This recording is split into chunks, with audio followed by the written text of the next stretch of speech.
What you seen and what you can prove is two different stories. I don't care what you say. I don't care what you tell me, but I know you're full of you know. Hey everyone, welcome back to Film Top. The History Channel's hit reality show Pawn Stars has been going on since 2009.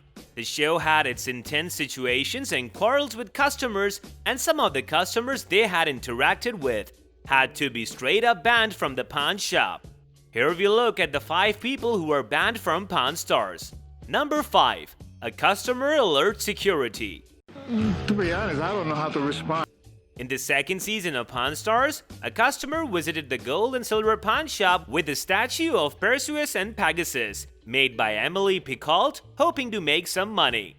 When Rick told the customer about that the statue was surely not authentic, the customer quickly became agitated and displayed his anger by saying, "I don't care what you say, I don't care what you tell me, but I know you're full of shit."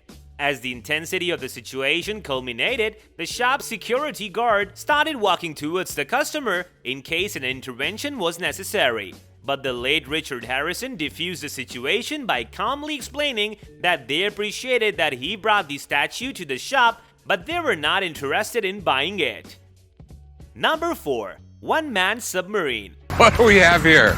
A one-man submarine. Wow! In an episode of Pawn Stars, a woman named Lynette came in with an unidentified model of a personal submarine to the shop. She told she had been given that submarine by an unknown person who just had it sitting around in his yard. The negotiations began and Lynette asked for $25,000. Rick pointed out that the submarine was not in such great shape and would require a lot of maintenance and bought it for a measly $3,000. Later, it was found out that the submarine had actually been stolen around 5 years ago, and the previous rightful owner's lawyer saw this episode when it aired on television. And unfortunately, Rick had to let go of this submarine. When Las Vegas police questioned Lynette, she was unaware that the submarine was stolen, but she was surely banned from ever entering the pawn shop again. Number 3. Stolen diamonds. Looking at a CZ or a fake diamond, they're too perfect. One day, a sharp-looking man in a suit came through the doors willing to pawn a couple of diamond earrings. Rick asked the individual some questions, and he seemed to have all the correct answers, and also had a receipt for the items. Rick and him eventually came to a deal of a whopping $40,000. However, 3 days later, the police showed up to the pawn shop and informed Rick that the earrings were unfortunately stolen, and were then returned to their rightful owner, and the seller was arrested and banned from ever entering the shop again. Number 2. The Willie Mays uniform. What do we got? Hey, I got this 61 Willie Mays uniform. I got this jersey with the matching pants. One man was able to scam the Pawn Stars for a lot of money and was banned due to that reason.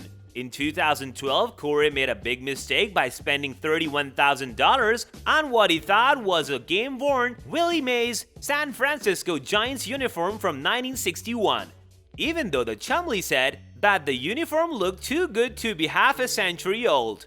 And worn by Willie Mays, who was known for sliding on the ground and did not even have a certificate of authenticity. Corey still bought it. The shop failed to sell off the uniform at an auction for $80,000. It was also discovered that the uniform was fake and had not been worn by Willie Mays at all. After going through such a great loss, the Harrisons will still probably remember the seller for the rest of their lives. Hey, hold up! Before we move to number 1, do us a favor and please subscribe to the channel. And oh, don't forget to hit the bell icon so that you don't miss out on any of our videos. Alright, let's move on to the finale. Number 1. Hudson Bay Gorget. What's going on, son? I've got a Hudson Bay Gorget made probably around the 1700s. A man once came into the pawn shop with a Hudson Bay Gorget that he believed was from the 18th century.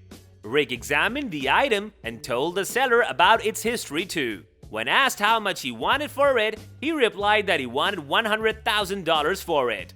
Rick told him that this item's worth is way less, around $1,000. After hearing this, the seller gave Rick an angry expression and asked him what he was talking about by using the F word. The old man calmed things down and the seller left with his item. Once again, the seller used the F word in front of the camera and said that Rick thought he was no more than a punk kid and wanted to scam him. Well everyone, these were some of the customers that were disallowed from ever stepping foot in the gold and silver pawn shop. If you ever decide to visit the iconic shop, be on your best behavior. Well, this brings us to the end of our video. Hope you guys enjoyed it. If you haven't liked the video yet, so it's never too late. Give it a thumbs up, people. We will see you soon in another video. Until then, take care and goodbye.